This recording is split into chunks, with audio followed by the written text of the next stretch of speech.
Hello বন্ধুরা, good morning. আশা করি তোমরা সকলেই খুব ভালো আছো। তোমরা কোথায় কোথায় পিকনিক করলে অবশ্যই কমেন্টে জানিও। আর গত 10ই জানুয়ারি আমরা চলে গিয়েছিলাম পরিমল পার্কে।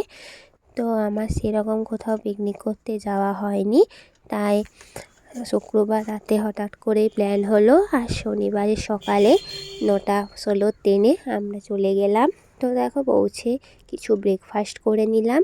আর পরিমল পার্কে আমি এসেছিলাম অনেক ছোটোতে, তখন আমার 5-6 বছর বয়স হবে। তো এখন তো সেই পার্কের সাথে কোনো তুলনায় হয় না। এখন অনেক কিছু নতুন নতুন সাজিয়েছে।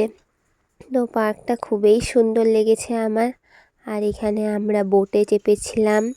তো আরেকটা কথা তোমাদের বলার আছে, আমি ভাবছি যে আমার ইউটিউব চ্যানেলে ফিটনেসের নিয়ে ভিডিও দেব।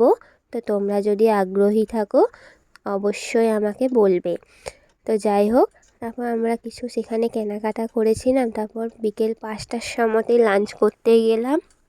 এই হোটেলে আমার খাবারের কোয়ালিটি হিসেবে দাম খুবই ভালো লেগেছে। তো দেখো, আমাদের বেশি বিল হয়নি, খাবারের কোয়ালিটি খুবই সুন্দর ছিল। তো তারপরে চলো এরপর বাড়ি যাওয়া যাক। তো আমরা 5:30টার ট্রেনে বাড়ি এলাম এক্সপ্রেসে। বাড়ি পৌঁছতে আমাদের 7টা বেজে গিয়েছিল। তো তোমরা সকলে ভালো থেকো। আমার ভিডিও ভালো লাগলে অবশ্যই লাইক, কমেন্ট, শেয়ার করো। টাটা।